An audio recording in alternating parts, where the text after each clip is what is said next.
Welcome to APQC's series, Making Change Management Last. Today we are joined by Heather Stagl, founder of Enclaria and author of 99 Ways to Influence Change and a new toolkit, Irresistible, the Change Agent's Guide to Design and Influence Change Without Getting Stuck. Heather, thanks for joining us today. The one thing that I had stumbled across your fantastic blog post, The Power of the Status Quo. One key to change management is getting buy-in. So how do you balance creating change with getting buy-in from people when the status quo might be, as you called it, comfortable and easy? Sure. Well, that's a great question. Well, when we talk about the status quo, it's just about the way we do things around here. This is the way things have been done forever, or why do we need to fix this? It's not broken. Some people think that when it comes to status quo, and there's really two different places you get the energy for change, the energy to move people away from the status quo.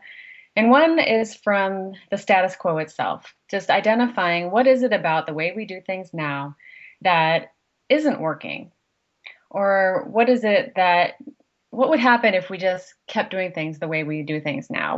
What'll happen? What bad things are in the Yeah. future for us if we don't actually change? And build some energy around what is it that we need to leave behind? What do we need to stop doing? And then there's the flip side of that, which is looking towards the future and saying, okay, we have this vision for the future. You want it to be inspiring. You want it to be something that people can get around and say, okay, yeah, I see how this works. You can't really have one or the other in a vacuum. You need to have some kind of energy around getting away from the status quo in order to make people move to begin with. And then also you still need a place for people to go once they leave, Yeah. just leave them hanging there. So looking towards the future, saying, okay, if we know we need to leave the status quo, where are we going to go? And those two elements together will give you energy to leave the status quo. Yeah, and once that's a great point about the energy. Once you sort of have it and you've identified it and you say, hey, guys, this is why we have got to change, whether it's, losing money or losing market share or whatever. And you say, hey, we've got to make this change. What are signs that even though you might be pushing hard for change and you've got your plan, people aren't listening? Those signs that, hey, it's not going like you're going. And signs, what I mean by that is maybe early in the process, Heather. So you can identify whether you're on the right road or you're not.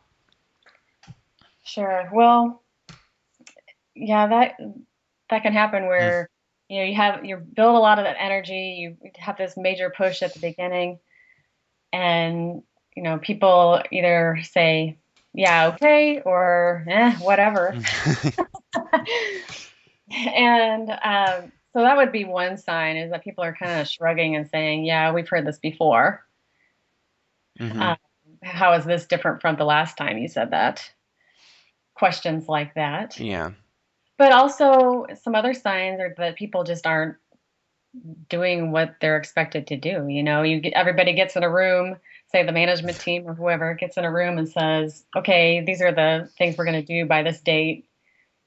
This is our to-do list to start this off. And then, come time for those to come due and they haven't been done.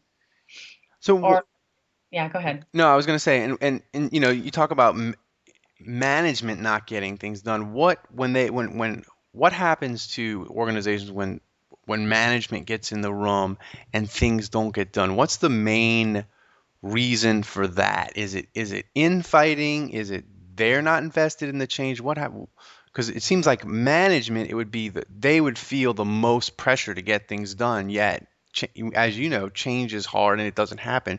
So what's the main reason sometimes management isn't following through? Well, what comes to mind is um, it's Patrick Lencioni's book, Five Dysfunctions of a Team, where he talks about a lack of accountability, ultimately not getting results. And that he has these five levels, and ultimately it's lack of trust amongst the leadership team or the management team. So they get in the room, they agree on the surface to get things done, but in reality, not everybody really agrees with it or believes in it, but they're not speaking up about it. So they can't actually discuss it and bring all that up to the forefront. And without that, then you end up having people go back to their departments and either just letting it go or, I actually posted a blog this morning about managers that sort of make other people the bad guy, either the change agent or other leaders, Hmm. saying, to their own departments saying, "Oh, you won't believe what they're asking us to do now." Instead of supporting it to their department, they're saying, it's somebody else's fault that we have to do this. Yeah, and that's a great point. And that brings me to my next question. As we talk about the status quo, it's comfortable. People like it. They like their routines. They like what they're if they've been doing a job a certain way. So you talked about the energy to the change. Is there a way to sort of, okay, the change has gone really well, but are there sort of seeds that you have to plant to make sure that the change that you put in lasts and people don't go back to the status quo? Because the status quo is comfortable. It might even be, Heather, easier than the change that you're putting in. So how do you make sure that, hey, we've come in, we've put it, they're doing it now, but they're also going to be doing it a year from now or 18 months from now? Well, the first thing that comes to mind is burn the boat. Right, it's the legend of Cortez when the Spanish conquistador, when he landed in Mexico, that he told his men to burn the boats so they couldn't go back, they couldn't leave. So there's one element of that where, if you find places where people are going back to the old way, if there's a way for you to make it so they can't, then that's one way to make sure that they don't go back. Like if there's let's say, just to give you specifics, if there's a tool that they used to use and you want them to use a new tool, well, it's finding every place where they've hidden that old tool and getting rid of it, right? Yeah. But ultimately, it really depends on leaders' resolve to get it done. Mm-hmm. There's a company I've been working with for about 20 months now. Mm-hmm. They're a manufacturing company. And when I first started there, was the CEO had brought me in. He was brand new, had been there about 6 months, and it was a turnaround situation. So, but he found that it wasn't so quick to turn around, so he brought me in to help out. And so we started having meetings with the top management team, so about 30 people in this company, and just really deciding what direction do they want to go. But that's not the point. So my point is, Yeah. long story short, we had workshops about every 3 or 4 months, and at the end of each workshop, I would ask the questions: What are you most excited about? What are you most concerned about? And it was really interesting to see the answers that these managers were concerned about changed over time. So initially, it was, the concerns were, are we really going to follow through on this? Is this really going to happen? Is the CEO really serious? Is this just flavor of the month? Those kinds of attitudes. And then over time, as we kept having these workshops and the CEO kept showing that he was serious, we're really going to make these changes. Then over time, it became more, the concerns were, are we going to do it? Do we have enough time? So they changed the focus to someone else being serious to, okay, we're serious about this. He's serious about this. We're really going to do this. Do we have the time, the energy? So it was more putting the concerns on themselves. And so it's interesting to see how just having one person who's the CEO or the head of a department or whatever, someone in a leadership position who says, yes, we're going to do this, and they're resolving to do it. Mm-hmm. And just consistently showing over time that this is really going to happen. Yeah. And, um, depending on who you read, and sometimes statistics, they say, 70% of change fails, but, they don't focus on the 30% that succeed. Mm-hmm. And, a lot of times, if you're going in the right direction, and I think you mentioned this in the status quo blog post, if you're going in the right directions, then that's the good part. You're on the way to where you want to go. But along the way, sometimes you get momentum, and you mentioned the energy earlier. You get a lot of momentum, and you're making great progress, but then it fizzles. And what do you do as a to change management if you've made a bunch of progress, but maybe you've got a long way to go, but maybe you just have a little bit further to go? How do you reignite the people that 6 months ago they were really excited about the change, and it was successful, and they bought in, but now it's 8 months later and it's not really going. It's not necessarily going back, but it's kind of stuck. How do you Yeah. get it moving back to that beginning stage where you were making the progress? Yeah, you've got to take a look at the reason that it's fizzling, because it's not just that people have necessarily lost interest. It could be that, let's say, for example, if you're implementing some kind of a scorecard or performance management system, and it started out with a bang, everybody was filling it out, and over time, people realized that no one was actually looking at it. Yeah. Mm. So why bother? This is a waste of my time. So that would be one indicator. Okay, well, it's not that they're losing interest, it's that we're not paying attention. Um, and so just really looking at, well, what is the reason that it's fizzling? Why are we spinning our wheels here? It could be that you need to take another look at the vision, because maybe after you've made all this progress, the vision that you had set out before isn't that interesting anymore, because you could really make even more progress if you started and renewed the vision. Um, but Mm. also, you may just need to do a reboot. Yeah. And maybe it has lost its luster. It started out with a bang, everybody was excited. Okay, but now it's old hat. Been there, done that. Show me what's new. So, but you also run the risk. You don't want to make it flavor of the month either. So you have to make that connection that it's the same thing, but it's new. Yeah, it's hard Branded. and one of the interesting things that you talked about that and one of the main reasons I had you on is I think it's a great point is you talked about how um, organizational change sometimes they think of it in black and white goal. It's goal A and it's goal B, and but in reality, like you mentioned just now, targets shift and move. So for change management strategies, are we measuring them correctly or not in as far as how we grade them if they're successful or not? And how do we need to rethink how we do that on a sort of individual basis and especially like on a broader sort of the broader thing of change management? Is there a different way to measure to say, hey, this was successful or not? Yeah, it's interesting. The 70% failure rate that you mentioned is something that's been around for basically as long as it's been measured, at least 40 years that I know of. Yeah. It's still been around 70%. But if you look at the actual statistic, like you had brought up before, it's really that 30% succeed. 30% of projects are on time, on budget, and actually did what they set out to do. And so when you think of it as a failure rate, it's just not that black and white to Yeah. me. Yeah. It's not that if you don't succeed, you fail. Let's not think of it that way, because then that's just depressing. But because the needle or the target is always moving, as you make progress, you keep moving the target out. You keep moving the target out.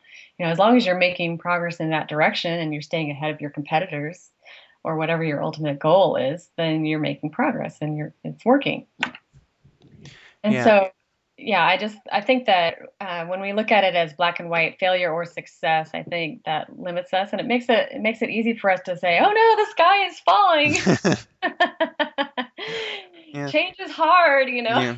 Well, to me as you look at change, to me one of the key things is measurement because if you aren't measuring it right and people if you say, hey, to for it to be a success, you've got to reach A, and if people look at it and say, well, we're not reaching A, it's not a success, I don't need to do it, well, then it's sort of self-defeating. But maybe, yeah, they didn't quite get to the goal, but they've made 75% of the way and they've embraced the new tool that you try to install, but they're really struggling with it. Well, that's a big part of the battle, and it's not a complete failure. And I think the way that the measurement of it is a key thing, and that's why I found your blog entry of the status quo and that sort of thing very fascinating. Thanks for joining us. And finally, if someone was about to start a change management project, Heather, where the status quo is ingrained deep in the culture, but you need to change it, and they ask you, Heather, What's the most important thing I have to do to give this project a chance to succeed? What would you tell them? Well, for something that's really ingrained in the culture, you really have to get at the elements of the culture that are reinforcing the wrong behaviors or the old behaviors. And that can be really subtle because the culture ultimately is a set of behaviors that people have found to be successful in the company. And that may not be, or it may be dysfunctional, Yeah. dysfunctionally successful. Success could just mean that they got away with it, or nobody's bothered to tell them they shouldn't. Um, but it's also, I had a boss several years ago who, when a new person would join the company, he said, "Take as many notes as you can in the first 6 months, because after 6 months, you become part of the problem." That's good. That's a Because great that's a great the line. culture acts the most on the people who are new to try to Mm, make them assimilate mm-hmm. to the way things are done there. And so, if you can see the way that a new person, especially, comes in to a new situation where you're trying to change the culture, and you tell that person what you're trying to do, and as they try to do it, see what people do to make them stop. um, but if you can look at those things that, especially like peer pressure um, and that kind of thing, where just see how the rest of the organization acts. Some people talk about the immunity to change. Yeah. Like, what is it that the immune system of the culture is doing to people who are trying to change? And you got to break those behaviors that are trying to stop people. Yeah, it sounds like almost to me, Heather, you're talking about when you first start, you have to almost be a detective. And it reminds me of a sports analogy of a famous football coach, Bill Parcells, who just went in the Hall of Fame. Whenever one of his assistant coaches would go on to be a head coach somewhere else, the one piece of advice he would always tell them is, when you go there, you got to find out why the team that hired you, why they're losing, because that's why they hired you. Yeah. Um, and it's interesting that you mentioned you got to do research, you got to take get as much information you can the first 6 months. And do you find that change management people, do you find that that's sometimes an overlooked thing that change management is not focused enough on? Well, I think that's what makes culture change difficult, especially when you're trying to make the change and you're actually part of the organization, as opposed to, say, an external Mm-hmm. consultant or internal to the company. You're also a part of the culture and it's acting on you. And so the same mechanisms that are trying to make the change stop or making you stop. So, uh, but yeah, you're pointing out that people have to be a detective in this role is definitely true.